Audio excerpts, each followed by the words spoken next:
क्या हो अगर आप किसी ऊंचे टावर पर फंस जाएं और वहां से वापस आने का रास्ता भी बंद हो जाए। ऐसी हालत में आप अपनी जान बचाने के लिए क्या क्या करेंगे? कुछ ऐसा ही होगा आज की इस कहानी में, जब दो लड़कियां एक 2000 फीट ऊंचे एक रेडियो टावर पर फंस जाती हैं। तो पूरी कहानी जानने के लिए बने रहिए वीडियो के एंड तक। मूवी स्टार्ट होती है और हमें बैकी और डैन नाम के एक मैरिड कपल को दिखाया जाता है, जो कि यहाँ रॉक क्लाइंबिंग कर रहे होते हैं। इनके साथ इनकी एक दोस्त भी होती है जिसका नाम हंटर होता है। अब ये लोग बहुत ही कम सेफ्टी के साथ रॉक क्लाइंबिंग कर रहे होते हैं। डैन अपना हुक फंसाने के लिए एक पत्थर में हाथ डालता है, लेकिन तभी वहां से एक वर्ड निकलता है जिससे कि डैन डर कर नीचे लटक जाता है। अब डैन पहाड़ को पकड़ने की कोशिश तो करता है, लेकिन इतने में ही उसका सेफ्टी हुक निकल जाता है और वो नीचे गिर जाता है, जिससे कि उसकी मौत हो जाती है। इसके बाद 51 हफ्ते बाद का सीन दिखाया जाता है, जहां पर बैकी को दिखाया जाता है, जो कि अभी तक डैन को भूल नहीं पा रही थी। वो अभी तक इस बात को मान ही नहीं रही है कि डैन को उसने खो दिया है। अब यहाँ पर हमें बैकी के डैड को दिखाया जाता है, जिन्हें की बैकी की बहुत चिंता रहती है। वो काफी डिप्रेस्ड रहती है, जिस पर उसके डैड कहते हैं कि तुम्हें अपनी नई लाइफ को जीना चाहिए। लेकिन बैकी उनकी बात पर ध्यान नहीं देती और वो घर लौट जाती है। अब घर जाने के बाद वो फिर से मरे हुए डैन को कॉल करती है, और जब कोई जवाब उसे नहीं मिलता तब वो अपनी जान देने के बारे में ठान लेती है। लेकिन इतने में ही उसकी सिस्टर हंटर का कॉल उसे आता है। इसके बाद हंटर उससे मिलने के लिए आ जाती है, जो कि लगभग 1 साल के बाद उससे मिलने के लिए आई थी।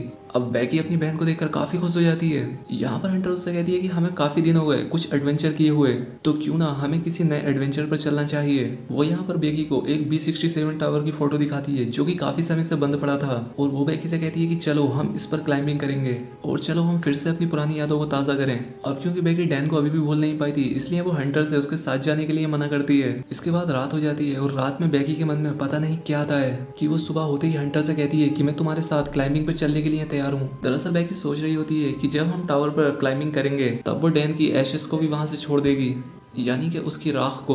अब इसके बाद ये दोनों बहन एक कार में बैठती हैं और उस टावर के लिए निकल पड़ती हैं। अब काफी लंबा सफर तय करने के बाद इन दोनों को रात हो जाती है, तभी एक मोटेल में रुकती हैं। अब यहाँ की वेटर से पता करने के बाद इन्हें पता चलता है कि B-67 टावर इनके सामने ही है। अब उसी रात बेकी को एक खतरनाक सपना आता है, लेकिन वो सपने पर ज्यादा ध्यान नहीं देती और अपनी डेस्टिनेशन के लिए निकल पड़ती है। अब इनमें से जो हंटर होती है वो एक यूट्यूब ब्लॉगर होती है, तो वो इस पूरे एडवेंचर को अपने फोन में रिकॉर्ड करती है।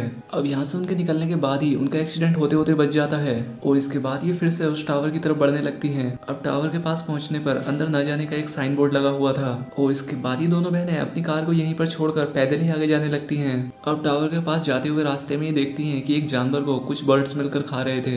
हंटर इस चीज का एक फोटो लेती है और अपने इंस्टाग्राम पर अपलोड कर देती है, और उसे इस पर कई सारे लाइक्स भी मिलते हैं।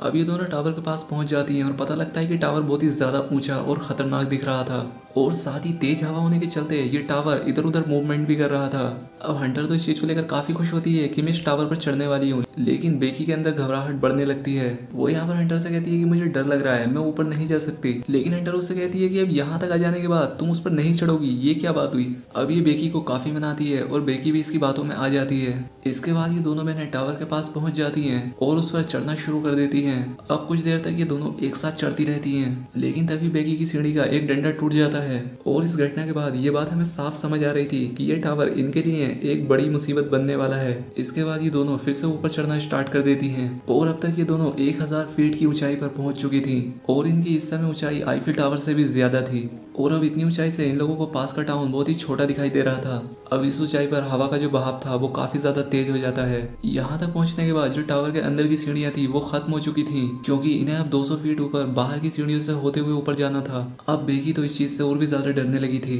लेकिन वही हंटर काफी मजे लेती हुई ऊपर चढ़ रही थी। अब उसे देखकर बेकी भी हिम्मत करती है और वो भी ऊपर चढ़ने लगती है, और अब यहाँ से नीचे का नजारा बहुत ही ज्यादा डरावना दिख रहा था। इसके बाद हमें दिखाया जाता है कि जैसे ये दोनों ऊपर चढ़ रही होती हैं, इस टावर के नट बोल्ट ढीले हो रहे थे। इसके बाद ये दोनों एंटीना के पास पहुंच जाती हैं, जिसे क्रॉस करते हुए इन्हें ऊपर की तरफ जाना था, और अब आखिर में ये दोनों यहाँ से भी ऊपर निकल जाती हैं। अब इसके बाद जब ये दोनों ऊपर पहुंचने वाली होती हैं कि तभी हंटर को मस्ती सूझती है और वो सीढ़ियों को तेजी से हिलाने लगती है। अब हंटर तो ये सब मजे में कर रही थी, लेकिन इसी दौरान एक बोल्ट नीचे गिर जाता है। अब इसके बाद हंटर तो ऊपर पहुंच जाती है, और अब बेकी भी ऊपर पहुंचने ही वाली होती है, लेकिन उसको ऊपर जाते हुए जो एक बचा हुआ नट बोल्ट था वो भी निकल जाता है। अब इस बात का तो इन दोनों को कोई पता नहीं लगा, क्योंकि बेकी भी ऊपर पहुंच चुकी थी।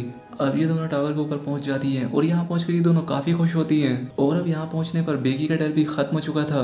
अब क्योंकि ये जगह काफी ऊंचाई पर होती है और यहाँ पर हंटर कई शॉट अपने ड्रोन से भी लेती है, लेकिन हद उस समय पार हो जाती है जब ये अपने ब्लॉक को ज्यादा मसालेदार बनाने के चक्कर में उस टावर से नीचे लटक कर वीडियो शॉट्स लेती है। हंटर ऐसा कर लेने के बाद अपनी बहन बेकी से कहती है कि अब तू ऐसा कर। अब क्योंकि बेकी को तो पहले से ही सुसाइड करना था और इसलिए जैसा हंटर कहती है वो भी वैसा ही करने लगती है। बेकी अपने साथ जो डैन की राख लाई होती है वो इसे यहीं पर छोड़ देती है। अब कुछ देर मजा लेने के बाद जब इन दोनों का यहाँ पर काम पूरा हो जाता है तब ये दोनों यहाँ से निकलने के बारे में सोचती हैं और इस कहानी में असली मजा अब आएगा। खैर अब बेकी जैसे ही सीढ़ी पर अपना पैर नीचे रखती है तो सीढ़ी में नट बोल्ट ना होने के चलते वो सीढ़ी पीछे की ओर झुक जाती है, लेकिन बेकी ने सेफ्टी रोप लगा रखी होती है जिसके चलते वो नीचे लटक जाती है और इससे हंटर भी नीचे गिरते गिरते बच जाती है। और इसके बाद हंटर रस्सी को एक जगह पर लॉक करके बेकी को ऊपर खींच लेती है। अब ये दोनों यहाँ पर बच तो जाती हैं, लेकिन अब ये नीचे जाएंगी कैसे, क्योंकि हमेशा की तरह इनके फोन में भी यहाँ पर अब कोई नेटवर्क नहीं था और यहाँ पर कोई इनकी हेल्प करने के लिए आएगा भी या नहीं ये भी कुछ पता नहीं था। अब यहाँ पर टावर में इन्हें एक इमरजेंसी बॉक्स दिखता है जिसे खोलने पर अंदर एक बाइनोकुलस और एक फ्लेयर गन होती है। अब क्योंकि जब बैगी नीचे गिरी थी तब उसका बैग एंटीना पर अटक गया था और उसी बैग के अंदर इनका पानी और बाकी का सामान था और ये उसे वापस कैसे लाएंगी इस बारे में भी इन्हें कुछ नहीं पता था। और साथ ही यहाँ पर बैगी को चोट भी लग चुकी थी। अब जैसे कि इनके ऊपर नेटवर्क नहीं आ रहे थे तब हंटर को एक आइडिया आता है। वो यहाँ पर कहती है कि क्यों ना फोन को रस्सी से बांधकर नीचे लटका दिया जाए, शायद वहाँ पर नेटवर्क आ जाए। वो अपने इंस्टाग्राम पर हेल्प की पोस्ट डालती है और जब नेटवर्क आएगा तो ये पोस्ट ऑटोमेटिकली पोस्ट हो जाएगी। अब वो ऐसा करती तो है लेकिन इससे उनका काम नहीं हो पाता। अब वो यहाँ पर फिर से दिमाग लगाती है कि क्यों ना फोन को जूते के अंदर रख के नीचे फेंका जाए, शायद तब कोई बात बन जाए। लेकिन अब रिस्क यहाँ पर ये होता है कि अगर फोन नीचे गिरा तो वो टूट भी सकता था और इसी वजह से ये लोग जूते का यूज करते हैं। अब ये लोग फोन तो नीचे फेंक देती है और अब ये किसी की हेल्प का वेट करने लगती है क्योंकि इनके पास सिर्फ यही एक ऑप्शन रह गया था। अब कुछ देर के बाद इन दोनों को ऊपर से टावर के नीचे एक आदमी दिखाई देता है। वो उससे हेल्प मांगने के लिए चीखने लगती है लेकिन इसका कोई भी फायदा नहीं होता।